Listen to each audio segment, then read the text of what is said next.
श्री राम नाम में कितना अद्भुत शक्ति है। आप लोगों ने रायपुर के इस दिव्य दरबार में पिछले 2 दिनों से एहसास कर ही लिया होगा। लेकिन एक हकीकत ये भी है कि जो लोग अलग अलग राज्य से पहुंचते हैं, अलग अलग देश से पहुंचते हैं, इस पंडाल के भीतर में वो रहते कैसे हैं, उनकी रक्षा कौन करता है, उनकी सुरक्षा कौन करता है, किसके साए में वो रहते हैं, ये जानना बेहद ज़रूरी है।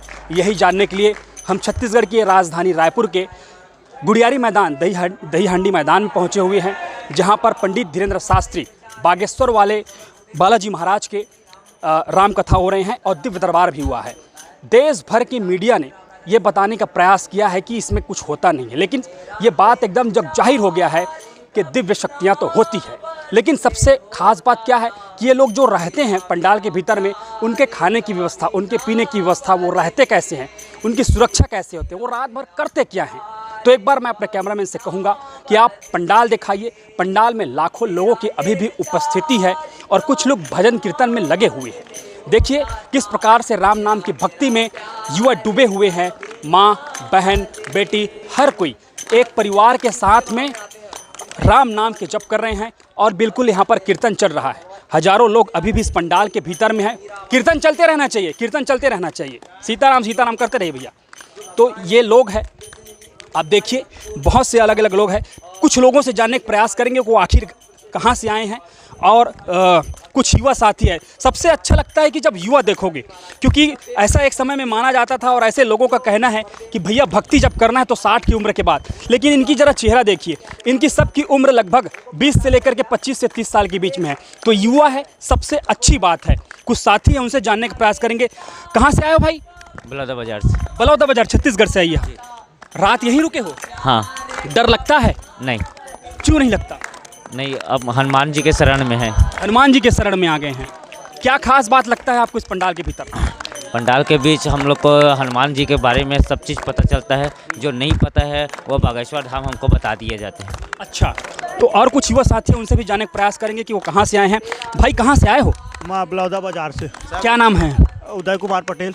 अच्छा, इतनी उम्र में, जिस उम्र में नई नई गाड़ियाँ खोजते हैं लोग, अलग अलग प्रकार के दिलचस्पी होते हैं, उस उम्र में आप राम नाम की कीर्तन कर रहे हो।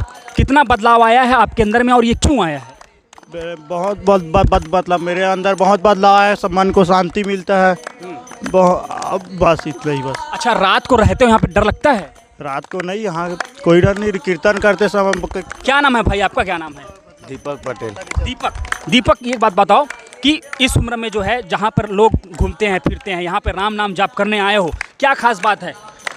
अपने को अच्छा लगता है, इस्लाम से आए। अच्छा। हाँ।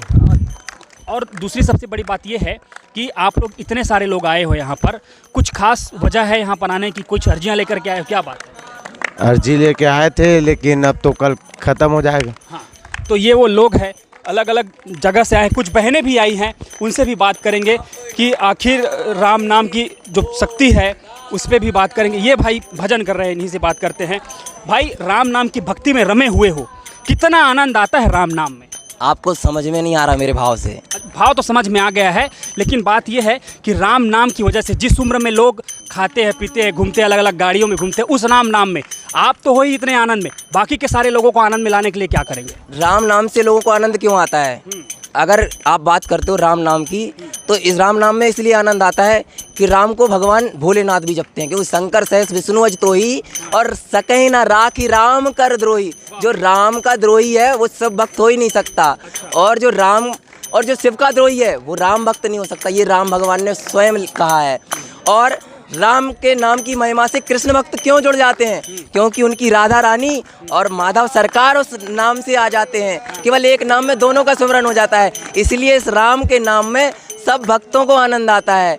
जिसको महाकाल सरकार भी जप रहे हैं, जिसको राधा रानी और माधव सरकार भी उसमें आ रहे हैं, और फिर राम राजा सरकार की तो छटाई निराली है भैया। तो बहुत ही शानदार बातचीत, बहुत ही अद्भुत। इस उम्र में, जिस उम्र में होना चाहिए वो सारी कुछ रहे हैं। कुछ बहनें भी हैं, उनसे भी बात करेंगे। दीदी कहाँ से आई हो? हम गुजरात से आए हैं भैया। अच्छा, गुजरात से आई हो। एक बात बताइए, गुजरात से इतनी दूर छत्तीसगढ़, क्या खास बात है बागेश्वर धाम बालाजी महाराज में? बहुत खास बात है गुरु जी। मैं तो बागेश्वर धाम भी होके आई। अच्छा जी, और यहाँ तक बुलाए बाबा, यहाँ तक पहुँच आई। अच्छा, कुछ परेशानियां हैं, कुछ अर्जियां हैं? कुछ परेशानियाँ अर्जियाँ कुछ भी नहीं है। मुझे अच्छा लगा, मुझे खुशहाली लगी, मैं आ गई सिर्फ उनके धुन से बस। तो ये शक्ति है राम नाम में, क्योंकि कुछ लोगों की अर्जियां हैं, कुछ लोगों की नहीं हैं, फिर भी राम जी के दर्शन करने, भगवान श्री राम के भक्ति में रमने के लिए यहाँ पर गुजरात से, मध्य प्रदेश से, उत्तर प्रदेश से, बिहार से, झारखंड से, अलग अलग राज्य से लोग पहुँचे हुए हैं। और सबसे खास बात यह है कि लाखों लोग इस पंडाल के भीतर में अलग अलग जगह पर इस वक्त मौजूद है। उन सब की सुरक्षा की व्यवस्था हनुमान जी महाराज स्वयं कर रहे हैं, क्योंकि इस बात को मानना पड़ेगा। और क्योंकि बार बार इस बात को साबित करने की ज़रूरत नहीं है, क्योंकि सत्य को प्रमाण की ज़रूरत नहीं होती है। आज साफ साफ इस पंडाल के भीतर में नज़र आ गया है कि चाहे कहीं पर भी, चाहे श्री शिव महापुराण की कथा हो, चाहे श्री राम कथा हो, या किसी भी प्रकार का कोई भी ज्ञान की गंगा बहे, तो सुरक्षा की व्यवस्था, खाने पीने की व्यवस्था पूरी तरीके से ईश्वर के हाथ में होती है। और इसका नज़ारा हम साफ साफ इस पंडाल के भीतर में देख सकते हैं कि किस प्रकार से बेझिझक होकर के लोग यहाँ पर हजारों की संख्या में नींद में है, और किसी भी प्रकार का कोई भय यहाँ पर इस पंडाल के भीतर में नहीं आ रहा है। तो ये आज मैं अपनी इस वीडियो के माध्यम से आप लोगों को बताने का प्रयास किया हूँ कि कैसे लोग बेझिझक होकर के इस पंडाल के भीतर में हैं। तो ये सबसे खास बात है। मैं बस आप लोगों से बस यही कहूँगा कि दिव्य दरबार तो ख़त्म हो गया है, श्री राम कथा का वक्त 1-2 दिन का बाकी है। आप भी जिस किसी भी राज्य से होंगे, जिस किसी भी जिले से होंगे छत्तीसगढ़ में, आप भी आइए और श्री राम कथा का आनंद लीजिए। बहुत बहुत धन्यवाद।